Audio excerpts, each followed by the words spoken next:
Hallo, today I'm coming at you from my mum's place. I'm staying at my mum's. I'm in front of her bookshelves, which I think are much brighter and sunnier and nicer and, well, fuller. And every time I come here, I hope to go back home with more books.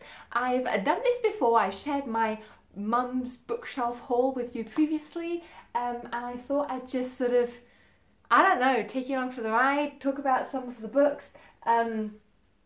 Glancing at this, I also really like seeing that my mum just has some sort of books that we all like reading, but they're actually like from her student times, which I think is kind of nice. They look sort of used and read and reread.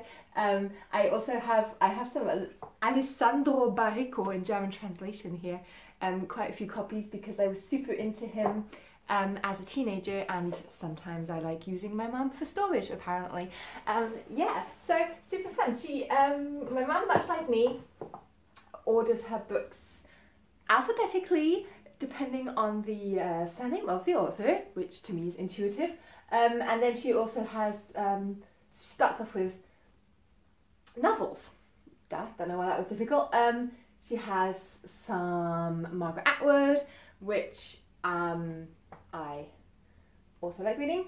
She has some Jane Austen, which that might actually be one of the first things I nick and take with me. I've only read Jane Austen Pride and Prejudice, which she has, but she also has Persuasion and Emma and Northanger Abbey, and as I am trying to pumping myself up to join in with Victober next month, and I need some Victorian authors. I'm thinking of maybe reading some Jane Austen. That could be something I do. Although this might be on the cusp. This might be the very beginning of the Victorian era. I'll have to check.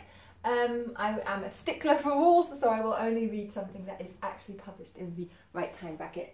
So I might take something of that. There's Emily Bronte here, another contender, I guess, for the Victober reads. I've read Wuthering Heights, which my mum has, but I haven't read Jane Eyre, and I have a free e-version on my Kindle by Jane Eyre. Always a good tip if you are skint but you want to read more, read some old books. They are for free. So because I don't love reading the free copy, I might take hers, although it's sort of really tiny script, and you know, I'm lazy. Also, it's torn, and I'm scared to break it further. Not sure, but that could be a cool one. Laura Barnett, The Versions of Us, which is like a love story told in like different alternate versions of what could have happened, which I actually read my mum's copy. Didn't like it too much, but there you go. Oh yeah, there's Augustin Burroughs, which these are also my teenage copies. There's Dry and there's Krass. I don't actually know what the English, this is the German translation, maybe Running with Scissors or something like that. I had a weird phase as a teenager where I was like really interested in stories about people basically growing up in really dodgy situations, being sort of mistreated, abusing drugs, alcohol. I don't know why I found that fascinating, but I did. Oh yeah, I think this might have been mine, or maybe not, I'm not sure. Sorry Mum, if you're watching this, I'm not stealing your books. Ian Banks' The Wasp Factory. I just feel like this might have been mine because I know that I wanted to read it for ages and never did. 2 years after I killed Blith, I murdered my young brother Paul for quite different and more fundamental reasons than I disposed of Blith. And then a year after that, I did for my young cousin Esmeralda, more or less on a whim. That's my score to date, 3. I haven't killed anybody for years and don't intend to ever again. It was just a stage I was going through. Sounds really messed up. I've never read any Ian Banks before, so I'm actually leaving this one out to ask my mum whether I can take that. What else do we have? I'm going to move on to the next shelf. The Hours by Michael Cunningham. I feel like that's sort of like a book you should read. Pulitzer Prize, Penn Faulkner Award, blah blah. Turned into a movie, of course. There's some Roald Dahl, which they're also like my kiddie copies, which is super nice. Michael Ende, Der Wunschpunsch. If you're German, chances are you've read this. If you are not German, but you are studying German and you're looking for like an easy read, like read this. This is a classic German children's novel, and when you're learning a language, I think it's great to have books like this, and yeah, just very cute. Here's another German classic, Max Frisch Homo Faber. This I'm very confident is my copy because I remember reading this in school. Tip off for that is that there's also the Reklam like study guide. Really, really boring book. At the time I remember being really bored, but actually a really like then fun one to talk about. I have James Frey here. I have A Million Pieces, and I have Bright Shiny Morning. This one, like, apparently he's done horrible things. I don't know if I'm mixing this up. Like, apparently he's employed loads of people to sort of be working in his writing factory, and he just puts his name on everything. Apparently there was like this huge discussion on him selling this as his memoir, but actually like, this is really, really far from the truth. I don't really mind that. I didn't expect this to be a memoir, and if he's just sort of writing inspired by his life, I'm totally fine by this.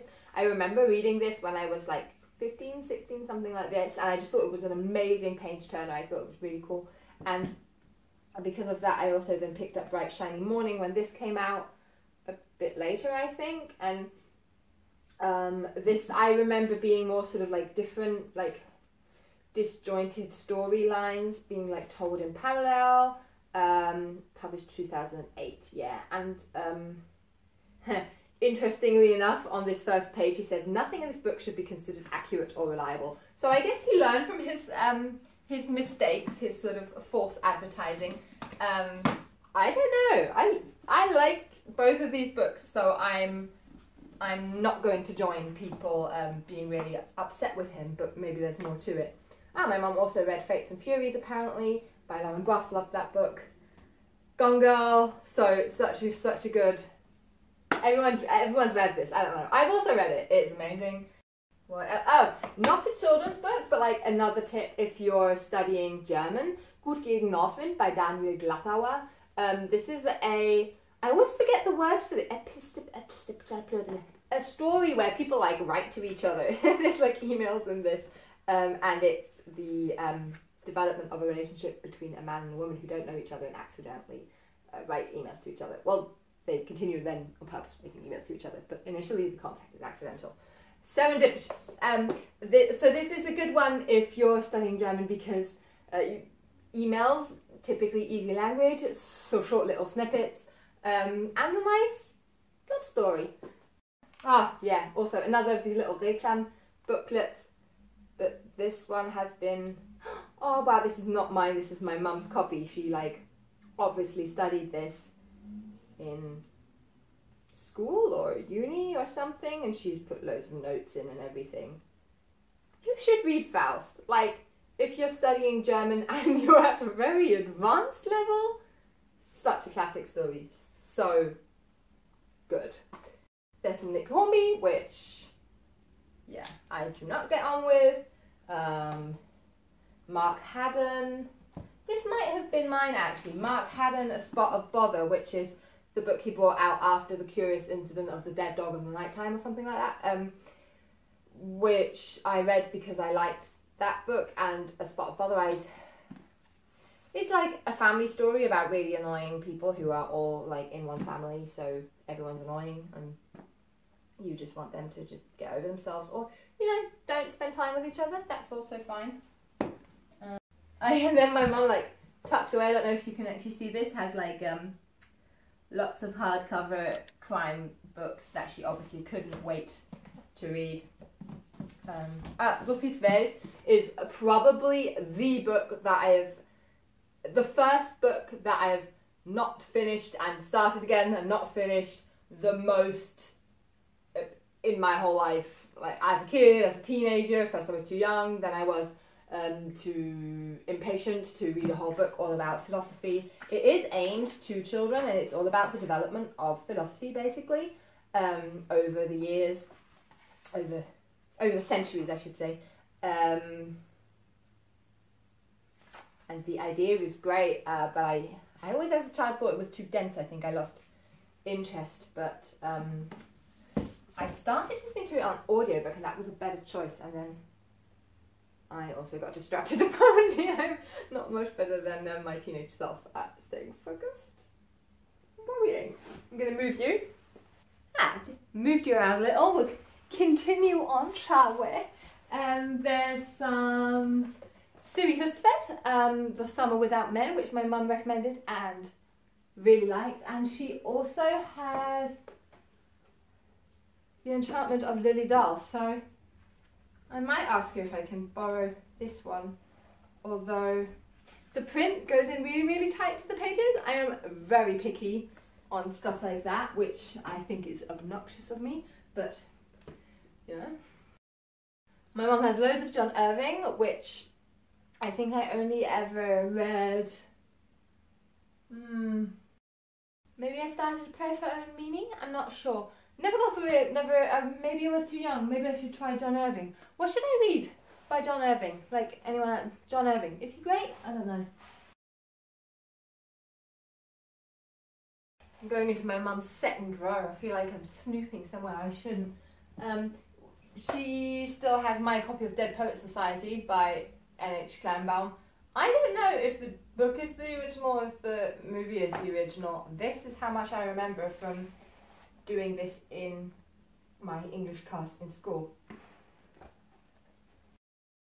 My mum also has a little book of collected sayings by Stanislav Lep, which I think is cute because my favourite one, my favourite little one from him. Yeah, I can't look at books and talk to you guys at the same time.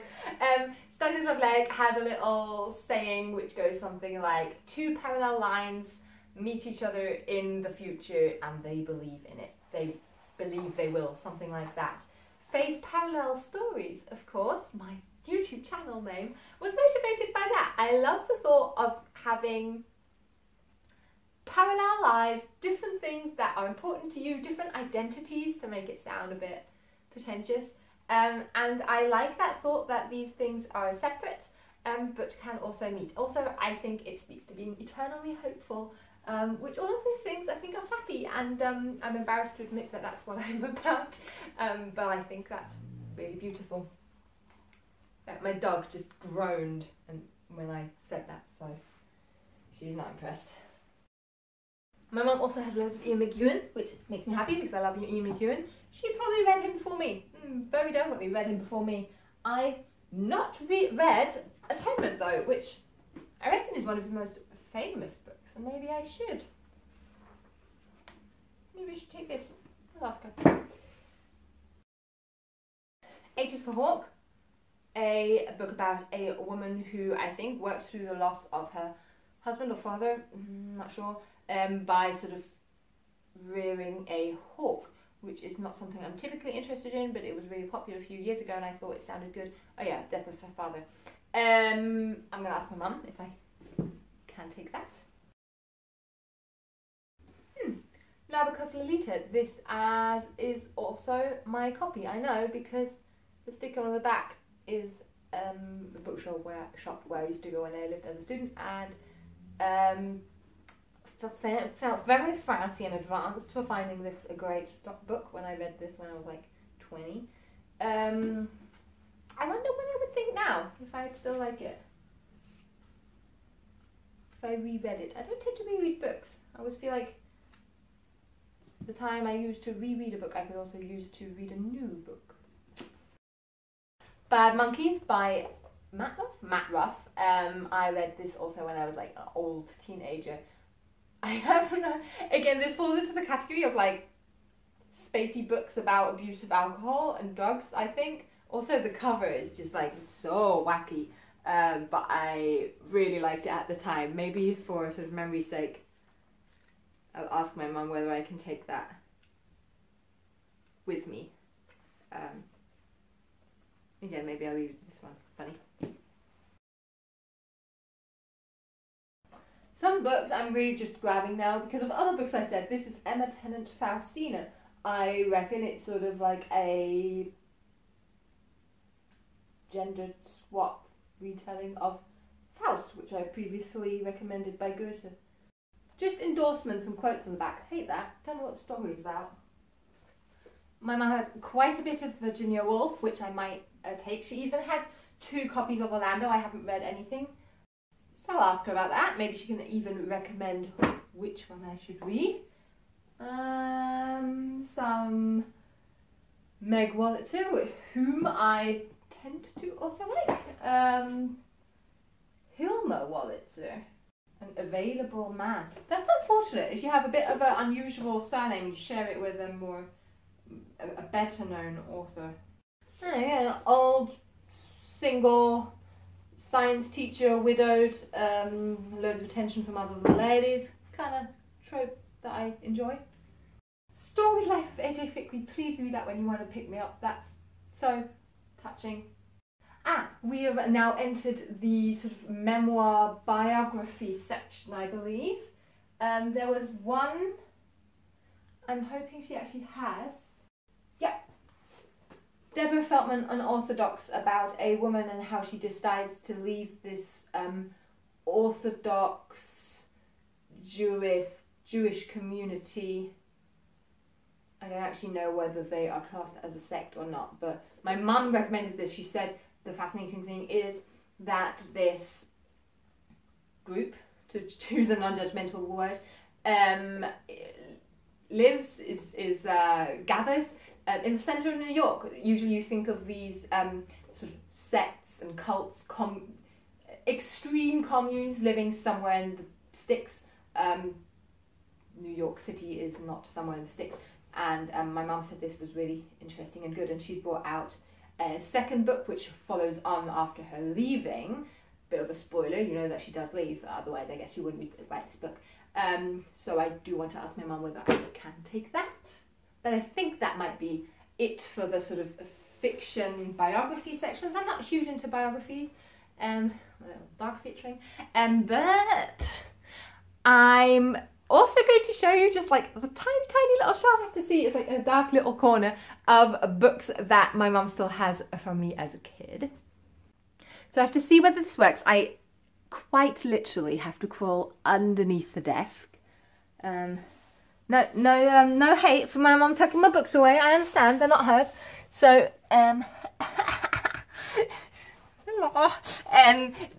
Harry Potter, Philip Pullman, Kai Meier. Kai Meier, I think, a German trilogy. Again, actually, I think a really cool tip if you want to read some German books. I'm sure some of them have been translated. Kai Meier, Die fließende Königin. I really enjoyed it as a teenager. Of course, you can read the whole canon and be busy for ages and ages and perfect your German to absolute perfection if you read all the books written by Cornelia Funke.